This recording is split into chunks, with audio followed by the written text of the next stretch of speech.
ધોરણ 11 ની અંદર ગયા વખતે આપણે સ્વાધ્યાયના દાખલા ગણતા હતા. એની અંદર જ આપણે કન્ટિન્યુમાં હવે સ્વાધ્યાયના માત્ર 2 જ દાખલા બાકી છે. તો 8.24 ડેટા મેં અહીં લખેલો છે. આપણને એવું કીધેલું છે કે મંગળ ગ્રહની સપાટી પર 1000 કિલોગ્રામનું અવકાશયાન છે સ્થિર થયેલું છે. મંગળ ગ્રહ તો સૂર્યની આસપાસ ફરવાનો જ છે, એ સ્થિર નથી રહી શકવાનો. પણ આપણે જેમ પૃથ્વી સપાટી ઉપર સ્થિર છે એવી રીતે મંગળ ગ્રહ ઉપર અવકાશયાન સ્થિર પડેલું છે. દળ આપેલું છે 1000 કિલોગ્રામ. સૂર્યનું દળ આપેલું છે જે આપણે યાદ રાખવાનું છે.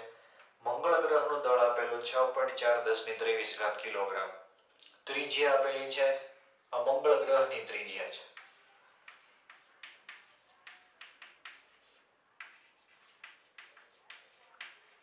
આ મંગળ ગ્રહની જ છે પણ એ કક્ષીય ત્રિજ્યા છે. બેમાં શું ફેર હોય હવે આપણે આકૃતિ દ્વારા સમજી. ધારો કે આ સૂર્ય છે, તો સૂર્યની આસપાસ મંગળ ગ્રહ ધારો કે આ રીતે ચાક ગતિ કરે છે આ માર્ગ ઉપર. આ મંગળ ગ્રહ છે.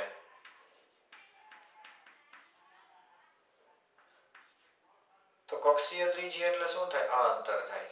આના કેન્દ્રથી આના કેન્દ્રનું અંતર. તો એને આપણે rm કીધેલી છે, મંગળ ગ્રહની કક્ષીય ત્રિજ્યા. અને મંગળ ગ્રહની પોતાની ત્રિજ્યા એ તો જો નાની એવી છે, કારણ કે જો અંતર અહીં નાનું છે, એને આપણે કીધું છે કેપિટલ rm. બેમાં આટલો ફેર છે. આની સપાટી ઉપર એટલે કે મંગળ ગ્રહની સપાટી ઉપર અવકાશયાન સ્થિર થયેલું છે. ધારો કે અહીં અવકાશયાન છે, એનું દળ આપણે સ્મોલ m લખેલું છે. મંગળ ગ્રહનું દળ આપણે કેપિટલ M અને નાનો એવો m લખેલો છે, માર્સ એટલે મંગળ. અને આનું દળ જે છે ms. તો આપણને કીધેલું છે કે અવકાશયાન જે મંગળ ગ્રહની સપાટી ઉપર સ્થિર થયેલું છે એને આપણે ઊર્જા આપીને અને આખા સૂર્યમંડળની બહાર મોકલી દેવું છે. ખાલી મંગળ ગ્રહમાંથી જ બહાર નહીં, આનાથી આગળ જશો એટલે હજી બીજા ગ્રહ આવશે. ગુરુ છે, શનિ છે, નેપ્ચ્યુન છે, એ બધાયના ગુરુત્વાકર્ષણમાંથી બહાર મોકલી દેવું છે. તો કેટલી ઊર્જા આપવી પડે? પણ આપણે તો અત્યારે બેની જ ગણવાની છે. તો બેયના લીધે જે કુલ ઊર્જા હશે એની ગણતરી આપણે કરશું કુલ ઊર્જાની. તો કુલ ઊર્જા એટલે શું થાય? આપણે ભણી ગયા છીએ આગળ. કોઈ પણ ગ્રહ કે ઉપગ્રહ હોય એની કુલ ઊર્જા એટલે ગતિ ઊર્જા પ્લસ સ્થિતિ ઊર્જા. તો આપણે આ બે ઊર્જા ગણશું, અહીં કિંમત મૂકશું એટલે કુલ ઊર્જા મળશે. એ જેટલી ઊર્જા મળે એટલી ઊર્જા આપણે ઉપગ્રહને આપવી પડે, સોરી અવકાશયાનને આપવી પડે, જેથી કરીને આખા ગુરુત્વાકર્ષણની બહાર સૂર્યમંડળની બહાર વયો જશે. તો ગતિ ઊર્જાનું સમીકરણ આપણે આગળ ભણેલા છે, ઘણા બધા દાખલા હવે તો ગણી લીધા છે. Gm1m2/2r આવું આપણે સમીકરણ છે એ ગતિ ઊર્જાનું મેળવેલું હતું. તો આમાં કિંમત મૂકશું આપણે m1 એટલે ms, કારણ કે મંગળ ગ્રહ જેટલી ઝડપથી સૂર્યની આસપાસ ફરે એટલી જ ઝડપથી અવકાશયાન ફરવાનું છે, કારણ કે એ તો બે એકબીજાની સાથે કોન્ટેક્ટમાં છે એટલા માટે. તો આપણે અહીં લખશું m1 એટલે શું લેવાનું? તો કે સૂર્યનું દળ. m2 એટલે અવકાશયાનનું દળ, સ્મોલ m કીધો છે આપણે. અને ત્રિજ્યા તો એ કક્ષીય ત્રિજ્યા આવશે એટલે rm. આટલી પહેલા તમને ખબર હોવી જોઈએ. આપણે જ્યાં ગણેલી છે, ગણવાની છે ઊર્જા, એમાં m1 m2 અને r એ ત્રણેય શું આવશે? તો આપણે આ કિંમત મૂકી, કારણ કે આપણે ઊર્જા અવકાશયાનની ગણવાની છે એટલા માટે દળ એ અવકાશયાનનો આવે. ગતિ ઊર્જા કોના લીધે ગુરુત્વાકર્ષણ બળ લાગે છે? તો કે સૂર્યના લીધે. આના લીધે લાગે છે પણ એના લીધે ગતિ ઊર્જા નથી થતી.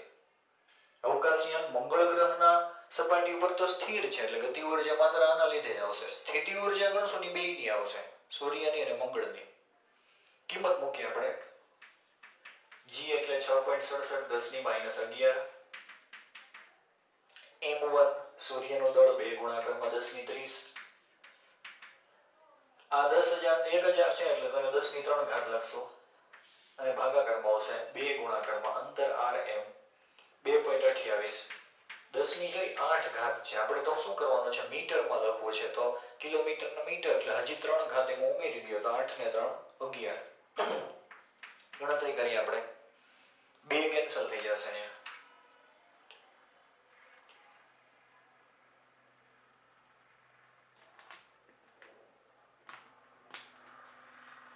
તો હવે આપણે 6.67 ભાગાકારમાં આવશે 2.28 એટલે જવાબ આવે છે 2.9254 ગુણાકારમાં ઘાત 11 ઘાત ઉપર જાય એટલે માઇનસ થશે, તો અહીંયા 11 ઓલરેડી માઇનસ છે જ, આ પ્લસ 11 જે આમાં એડ થાય એટલે 22 ઘાત થાય. આ 30 પ્લસ 33 એટલે ટૂંકમાં 30 પ્લસ 3 એટલે 33 થશે. 33 માંથી 22 બાદ કરો તો એ પાછા 11 વધશે, પણ એ કેવા પ્લસ. તો આટલી ઉર્જા જે છે એ આની પાસે ગતિ ઉર્જા સ્વરૂપે હશે. હવે આપણે ગણવાની છે સ્થિતિ ઉર્જા. તો સ્થિતિ ઉર્જા એટલે મેં કીધું એમ બેયના લીધે, કારણ કે બેય છે ગુરુત્વાકર્ષણ બળ લગાડશે, બેયના લીધે સ્થિતિ ઉર્જા ઉત્પન્ન થશે. તો U બરાબર U1 પ્લસ U2 આવું લખશું. અને સ્થિતિ ઉર્જા હંમેશા ઋણ હોય એ આપણે કીધેલું હતું, કારણ કે આ બંધનમાં છે. સૂર્યના ગુરુત્વાકર્ષણના બંધનમાં મંગળ ગ્રહ અને અવકાશયાન બે છે. મંગળ ગ્રહના ગુરુત્વાકર્ષણમાં બંધનમાં માત્ર અવકાશયાન હશે, એટલે તો એની જમીનની સપાટી પર સ્થિર છે. તો અહીંયા આવશે માઇનસ જી પેલા સૂર્યના લીધે, એટલે m1 ને બદલે ms. કોના ઉપર? તો કે અવકાશયાન ઉપર, એટલે એનું દળ m છેદમાં બે વચ્ચેનું અંતર એટલે rm. હવે આવશે u2 એ આ બેની ઉર્જા, તો માઇનસ જી મંગળ ગ્રહનું દળ એટલે mm, અવકાશયાનનું દળ એટલે સ્મોલ m, અને બે વચ્ચેનું અંતર તો એ તો ત્રિજ્યા જેટલું હશે એટલે rm. હવે કિંમત મૂકી તો u બરાબર g કોમન m કોમન, તેને બહાર લખશો અને માઇનસ નિશાની કોમન, કૌંસમાં વધે ms ના છેદમાં rm, અહીં પ્લસ થઈ જશે, માઇનસ બહાર લઈ લીધા એટલે mm ના છેદમાં કેપિટલ rm. કિંમત મૂકી હવે, g એટલે 6.67 10 ની માઇનસ 11, આ 1000 છે એટલે 10 ની 3, ms સૂર્યનું દળ 2 ગુણાકારમાં 10 ની 30, ભાગાકારમાં અંતર એટલે 2.28 10 ની 11 ઘાત પ્લસ મંગળ ગ્રહનું દળ 6.4 10 ની 24 ઘાત 23, અને ત્રિજ્યા જે છે જો આ કિલોમીટરમાં આપેલું છે તો આપણે એને કિલોમીટરનો મીટર કરશું એટલે 10 ની 3 ઘાત આવશે, પણ મારે આવું લખવું છે 3.395, એટલે આમાં જાજા ઝીરો ન આવે, તો પોઈન્ટમાં બહુ જાજા ઝીરો આવશે, ભાગાકાર કરશું તો અહીં 6 ઘાત થઈ જાય મીટરમાં. તો અહીં લખશું 3.395 ગુણાકારમાં 10 ની 6 ઘાત. ભાગાકાર કરી પેલા બહારનો ગુણાકાર કરશો તો એમાં તો ખાલી ઘાતનો જ ચેન્જ થશે, મૂલ્ય તો એમનું રહેશે, એટલે u બરાબર માઇનસ 6.67 ગુણાકારમાં 10 ની માઇનસ 11 માંથી 3 બાદ કરો એટલે 8 ઘાત. પેલા ભાગાકારમાં આવશે 2, ભાગાકારમાં 2.28, તો એ આવશે 0.877, તો આપણે એવી રીતે જ લખશું 0.877 ગુણાકારમાં 10 ની 30 માંથી 11 ઘાત બાદ કરો એટલે 19 ઘાત વધે, પ્લસ કરીને આ બેનો ભાગાકાર 6.4 ભાગાકારમાં 3.395, એટલે એ જવાબ આવે છે 1.885 ગુણાકારમાં 10 ની 23 માંથી 6 બાદ કરશો તો 17 ઘાત વધે. હવે જો સરવાળો કરવો છે પણ ઘાત જુદી જુદી છે એટલે નો થાય, તો આપણે બેયમાં કાં 19 ઘાત કરવી પડે કાં 17 ઘાત કરવી પડશે, તો આપણે 17 કરશું, કારણ કે આનું મૂલ્ય વધે ઘાત ઘટે, તો આપણે 87.7 એટલે 2 વખત મૂલ્ય વધાર્યું તો અહીં 2 વખત ઘાત ઘટશે. તો હવે સરવાળો કરશો અંદર તો 87.7 પ્લસ 1.885, તો અહીં જવાબ આવે છે 89. પેલા લખી નાખીએ આપણે, આ જવાબ આવે 89.585 ગુણાકારમાં 10 ની 17 ઘાત. હવે ગુણાકાર કરો, એનો ગુણાકાર આવશે 6.67 સાથે, 89.585, તો એ જવાબ આવે છે માઇનસમાં 597.53 ઘાત આવશે 17 માંથી 8 ઘાત બાદ કરો એટલે 9 ઘાત વધે આ જૂલ. હવે આપણે આમાં કિંમત મૂકવી છે ગતિ ઉર્જા પ્લસ સ્થિતિ ઉર્જા. તો સરવાળો ત્યાંય કરવો પડશે. તો જો અહીંયા 11 ઘાત છે, અહીં 9 ઘાત છે, તો અહીં 11 કરવી પડશે તો જ સરવાળો થાય. તો આને 2 વખત ઘાત વધારવી છે તો મૂલ્ય 2 વખત ઘટાડવું પડે એટલે 5.9753. તો અહીં ઘાત થઈ જાય 11. હવે કુલ ઉર્જા E બરાબર K એટલે 2.954 પ્લસ ઘાત કોમન લઈ લઉં છું. માઇનસ થશે, માઇનસ છે એટલે 5.9753 ઘાત આવશે બહાર 10 ની 11. તો E બરાબર 2.9254 માઇનસ 5.9753. તો માઇનસમાં જવાબ આવશે એ છે -3.0499. તો આપણે ખાલી 3 જ લખશું. આટલી ઉર્જા આવે. તો જો માઇનસમાં શું કામ આવી આપણે પહેલા જ કીધેલું છે જ્યાં જ્યાં આપણે ઉર્જા ભણ્યા હતા સ્થિતિ ઉર્જા કુલ ઉર્જા ત્યાં ઉર્જા કોઈ પણ જગ્યાએ ઋણ આવે તો આપણે શું સમજવાનું કે પદાર્થ જેની ઉપર છે એના બંધનમાં છે. તો જો અવકાશયાન છે એ મંગળ ગ્રહના બંધનમાં છે પ્લસ સૂર્યના બંધનમાં છે. તો આપણે વાક્ય લખવું પડે અવકાશયાનને સૂર્યમંડળની બહાર મોકલવા માટે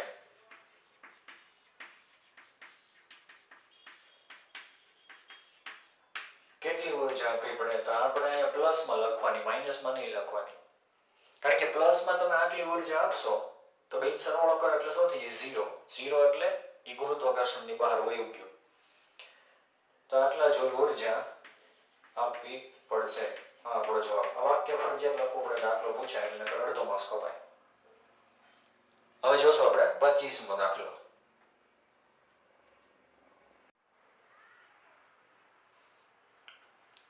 25મો દાખલો સ્વાધ્યાયનો છેલ્લો દાખલો આપણને એવો આપેલો છે કે મંગળ ગ્રહની સપાટી ઉપરથી એક રોકેટ છે એને અવકાશ તરફ 2 કિલોમીટર પ્રતિ સેકન્ડના વેગથી છોડવામાં આવે છે.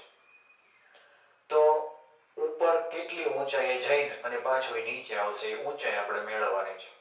ડેટામાં આપણને મંગળ ગ્રહનું દળ આપેલું છે, ત્રિજ્યા આપેલી છે અને વેગ આપેલો છે. 3 વસ્તુ જ છે. તો આપણે આવા દાખલા જે છે ઊંચાઈ મેળવવાના અથવા તો આપણે આની આગળનો દાખલો ગણવા એવો હોય તો ઉર્જા ગણવાની હોય છે. પ્રારંભિક અને અંતિમ ઉર્જા સંરક્ષણના નિયમનું બધી જગ્યાએ પાલન થશે આપણે એવું કહી જ દેવાનું છે. તો અહીં લખશું આપણે ઉર્જા સંરક્ષણના નિયમ પરથી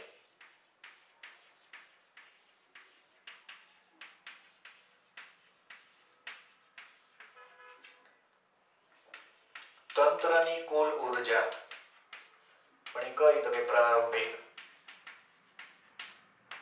બરાબર તંત્રની કુલ અંતિમ ઉર્જા.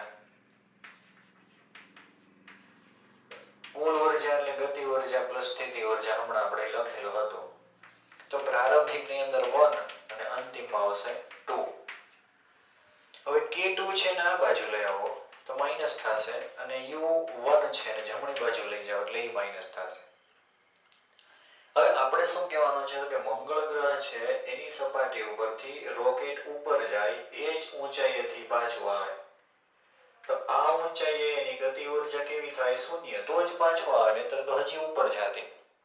તો K2 કેવા લખવાના 0 હોવાથી ખાલી વધે કોણ K1 અને U2 U1 એમાં કોઈ 0 ન થાય. U1 એટલે પ્રારંભિક, U2 એટલે અંતિમ. અહીંયા K1 હશે એની પાસે. ક્વેશ્ચનમાં આપણને એવું કીધું છે કે જ્યારે અવકાશયાન ઉપર જતું હોય તો એને હવાનો અવરોધ તો નડવાનો છે, વાતાવરણ છે એટલે તો 20% ઉર્જા વેસ્ટ થઈ જાય છે વાતાવરણમાં, રસ્તામાં એ જ ઊંચાઈનું અંતર કાપે ત્યાં સુધી. તો અહીંયા પહોંચે ત્યારે એની પાસે જે સ્થિતિ ઉર્જા છે એ ગતિ ઉર્જાના કેટલામાં ભાગની થઈ જાય 20% વેસ્ટ એટલે 80% રહેશે.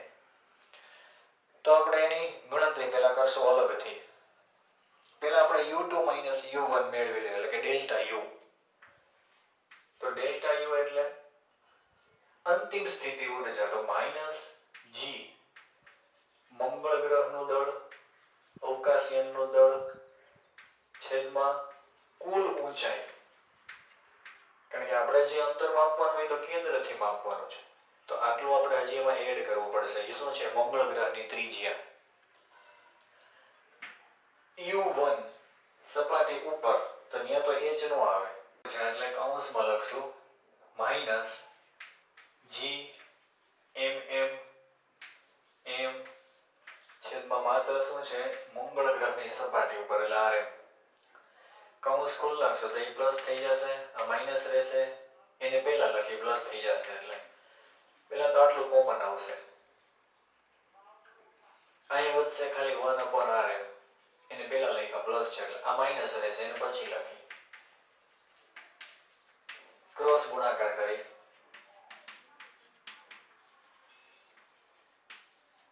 આનો ગુણાકાર અહીંયા એટલે એક સાથે થશે તો m નો વડે રહેશે -rm અને છેદમાં આવશે rm કૌંસમાં rm plus h.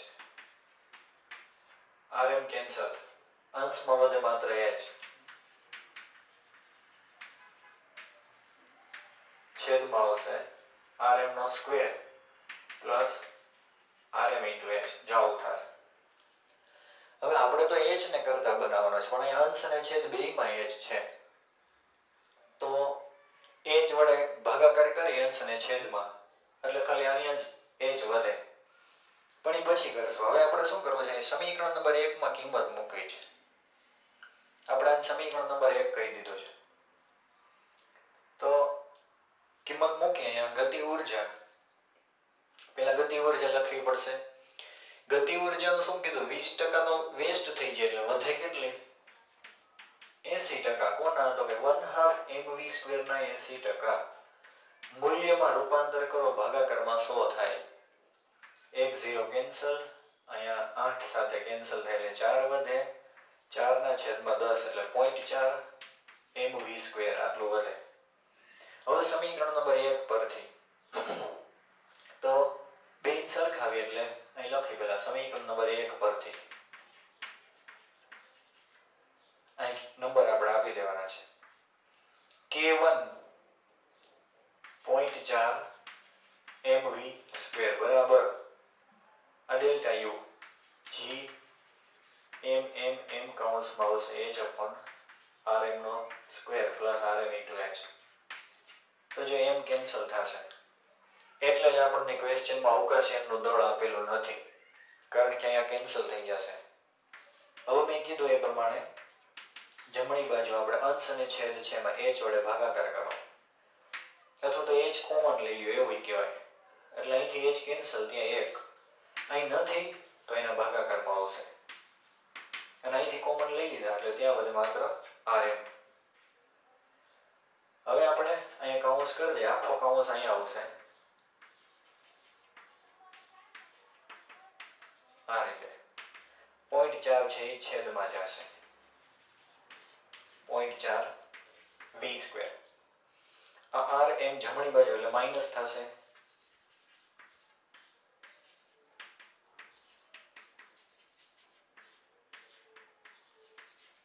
માઈનસ અહીંયા આવશે rm.